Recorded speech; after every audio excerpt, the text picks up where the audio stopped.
நாணனும் காடனும் காடனும் நாணனும் ஒன்றிணைந்து வா தின்னப்பா என்கிறார்கள். வர முடியாது. அறிவு வேலை செய்யாத வெறும் மூர்க்க குணம் மட்டுமே உள்ள தின்னப்பன் குடுமித்தேவரை பற்றி கொண்டு தன்னை இழந்து தன் நாமம் கட்டு அவரோடு ஐக்கியமாகின்றான். நாள்தோறும் என்னை அம்மையப்பா என்று கொண்டாடுகின்றார்கள். நான் யாரை அப்பா என்று சொல்லி அழைப்பேன்? எனக்காக உன் கண்ணையே தந்தாயே, எனக்காக உன் கண்ணையே தந்தாயே, என் கண்ணில் உன் கண்ணை பார்க்கின்றேன். உன் பெயர் இன்று முதல் தின்னப்பன் அல்ல, கண்ணப்பன். உலகலாம் உணர்ந்து ஓதற்கரியவன் நிலவுலாவிய நீர்வழி வேணியன் அழகில் சோதியன் அம்பலத்து ஆடுவான் மலர்ச்சிலம்படி வாழ்த்தி வணங்குவோம். ஆன்மீக அன்பர்களே, ஜெயா தொலைக்காட்சியின் இனிய நேயர்களே, உங்கள் அனைவரையும் ஒரு சேர அருள் நேரத்தில் சந்திப்பதில் மகிழ்ச்சி. இன்றைய ஆனந்த ஆரம்பத்தில் நாம் சிந்திக்க இருக்கக்கூடியது 12ஆம் திருமுறை. நம்முடைய தெய்வ சேக்கிழார் அல்ல அல்ல அச்சய பாத்திரம் போல சைவத்தினுடைய பெருமையை கொஞ்சம் கூட குறைவில்லாது தந்து நம்முடைய இதயங்களை இதம் சேர்த்திருக்கக்கூடிய பெரிய புராணத்து பெருமையை பார்க்க இருக்கின்றோம். இன்றைக்கு நாம் சிந்திக்க இருக்கக்கூடிய நாயன்மார் நாம் நினைத்த போதே நம்முடைய உடம்புகளில் ஒரு ரசாயன மாற்றத்தை ஏற்படுத்தக்கூடிய ஒரு கலை சித்திரம். பொதப்பிநாடு உடுப்பூர் நாகன் என்கின்ற வேட்டுவகுல தலைவன். பொதப்பிநாடு உடுப்பூர் நாகன் என்கின்ற வேட்டுவகுல தலைவன் திருமணம் முடிந்து ஆண்டுகள் பல ஆகிறது. பிள்ளைப்பேறு இல்லை. முருகப்பெருமானிடம் பராய்க்கடன் செலுத்துதல். எப்படி சஷ்டியில் விரதம் இருந்து பிள்ளைப்பேறு பெறுகிறார்களோ அகப்பையில், அதுபோல் பராய்க்கடன் செலுத்தி முருகப்பெருமானுடைய அருளால் நீண்ட நெடு நாளைக்கு பிறகு வேட்டுவகுலத்தில் ஒரு குழந்தை பிறக்கிறது. அந்த குழந்தையை தூக்கி காட்டுக்கு தலைவனாக இருக்க வேட்டுவ தலைவன் நாணன் பெயர் வைக்கிறான். திண்மையான தோள்களை உடையதால் தின் அப்பன் என்று பெயர் வைத்தான். தின்னப்பன் வளர வளர ராஜாவுக்கு துணையாக இருந்த நாணன் காடன் என்கின்ற இருவரும் தின்னப்பனுக்கு துணை இருந்தார்கள். வாலிப வயதை அடைந்தான். கானகத்திற்கு வேட்டையாட புறப்பட்டான். தவமிருந்து பெற்ற பிள்ளை கானகத்திற்கு வேட்டையாட வெற்றி திலகமிட்டு தாயும் தந்தையும் அனுப்பி வைக்கிறார்கள். காரணம், முறைப்படி தந்தைக்கு பிறகு மகன் அந்த தலைமை பதவியை அடைந்து வேட்டைக்கு செல்கின்றான். ஒரு காட்டுப்பன்றி ஓடி துரத்துகின்றான். வேட்டையில் வெற்றி பெற வேண்டும். நாணனும் காடனும் எள்ளி குதித்து மகிழ்கின்றார்கள். எப்படி? எள்ளி குதித்து மட்டுமல்ல, துள்ளி குதித்து மகிழ்கின்றார்கள். ஓடுகின்ற பன்றியை அடித்து விட்டான். ஓட்ட பெருமூச்சில் குடிப்பதற்கு தண்ணீர் தேடுகின்றான். உன் தந்தை நாகனோடு நான் வருகின்ற போது பொன்முகலிகை ஆறுக்கு போவோம். கொஞ்சம் கொஞ்சமாக நடக்கிறார்கள். போகின்ற வருகில் ஆறுக்கு முன்பே ஒரு குடுமித்தேவர் தனியாக இருக்கிறார். உற்றார் உறவினர் உருபசி தீர்ப்பதற்கு ஆள் இல்லை. யார் என்று கேட்கிறார்கள். உலகத்தின் பரம்பொருள் அம்மையப்பன்.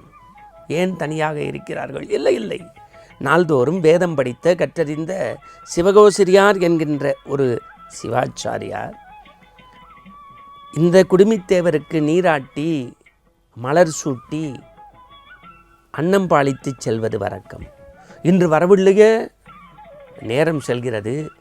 காணனும் நாணனும் காடனும் நாணனும் ஒன்றிணைந்து வா தின்னப்பா என்கிறார்கள். வர முடியாது. அறிவு வேலை செய்யாத வெறும் மூர்க்க குணம் மட்டுமே உள்ள தின்னப்பன் குடுமித்தேவரை பற்றி கொண்டு தன்னை இழந்து தன் நாமம் கட்டு அவரோடு ஐக்கியமாகின்றான். இவர்கள் இருவரும் ஊருக்கு திரும்புகின்றார்கள். பொழுது விடிந்தது. சூரிய கதிர்கள் வெளிச்சம் வீசியது. நேராக போனான். ஓடுகின்ற பொன்முகலியை ஆறி கண்ணியில் எடுத்து வாயில் ஊற்றி கொண்டான். பக்கத்தில் இருந்த மலரை எடுத்து தன் தலையில் சூடிக்கொண்டான். மீண்டும் பன்றியை வேட்டையாடி நெருப்பு மூட்டி இறைச்சியை காட்டி பதமான இறைச்சியாக கையில் எடுத்து கொண்டான். அம்மையே அப்பா ஒப்பிடாமணியே அன்பின் வடைந்த ஆரமுதே என்கின்ற எம்பெருமானுக்கு உமிழ்நீர் அபிஷேகம், சூடிய மலர் சூற்றல், பன்றி இறைச்சி. ஒரு நாள் 2 நாள் இல்லை, 5 நாட்கள் நடக்கிறது. சிவகோசிரியார் கதறுகின்றார், துடிக்கின்றார். ஆகமத்தையும் வேதத்தையும் அறிந்து நாளெல்லாம் அவன் நாமத்தை உச்சரிக்கின்ற உன் சன்னதியில் இப்படி முறையா, தர்மமா, நியாயமா என்று துடிக்கின்றார். அன்று இரவு சிவபெருமான் கனவில் தோன்றுகின்றார். பொறுத்திருந்து நாளை பார் என்கின்றார். கதிரவன் உதித்தான் வழக்கம் போல தின்னப்பன் உமிழ்நீர் சூடிய மலர் இறைச்சி எம்பெருமானுடைய வழக்கண்ணிலிருந்து குருதி கொட்டுகின்றது. பச்சை இலைகளை எடுத்து வந்து மருந்தாக ஊற்றுகின்றான். நின்றபாடில்லை. அறிவு வேலை செய்யாத உணர்ச்சி வசப்பட்ட தின்னப்பன் அம்பை எடுத்து தன் கண்ணை எடுக்கின்றான். ஊனுக்கு ஊனே உறுதுணை என்று, ஊனுக்கு ஊன்தானே எடுவார்கள் என்று கண்ணை எடுத்து வைக்கின்றான். ஆடி தீர்க்கின்றான். மகிழ்ச்சி வெள்ளத்தில் எம்பெருமான் கண்ணில் குருதி நின்றது. அடுத்த சில வினாடிகளில் இடக்கண்ணில் குருதி. ஆகா, இந்த கண்ணும் உனக்குத்தானே என்று எடுக்க முற்பட்டவன், இந்த கண்ணை எடுத்து விட்டால் எந்த கண்ணால் பார்ப்பேன் என்று தன் காலின் கட்டவரலை கடவுளினுடைய கண்ணில் வைத்து கொண்டு எடுக்க முற்பட்ட போது ஒரு இடி சிவபெருமானை பார்வதியார் இடிக்க விண்ணுலகத்திலிருந்து மண்ணுலகத்திற்கு இறங்கி வந்து நாள்தோறும் என்னை அம்மையப்பா என்று கொண்டாடுகின்றார்கள். நான் யாரை அப்பா என்று சொல்லி அழைப்பேன்? எனக்காக உன் கண்ணையே தந்தாயே, எனக்காக உன் கண்ணையே தந்தாயே, என் கண்ணில் உன் கண்ணை பார்க்கின்றேன். உன் பெயர் இன்று முதல் தின்னப்பன் அல்ல, கண்ணப்பன், என் இடப்பக்கம் நில் என்று சொல்லி உருகி உருகி எம்பெருமானுடைய இதயத்திலேயே இடம் பிடித்த ஒரு நாயனார்தான் தின்னப்பனாக பிறந்து வேட்டுவ குலத்தில் வளர்ந்து எம்பெருமானுக்கே தன்னை அடிமையாக்கி கொண்ட கண்ணப்ப நாயனார் சரித்திரம். 5 நாள் பக்திதான். உள்ளம் உருகி உருகி உருகி உருகி உருகி உலகத்தின் பரம்பொருளை தன் பக்கம் ஈர்த்தான் என்றால் நாம் தெரிந்து கொள்ளக்கூடிய ஒற்றை செய்தி என்ன?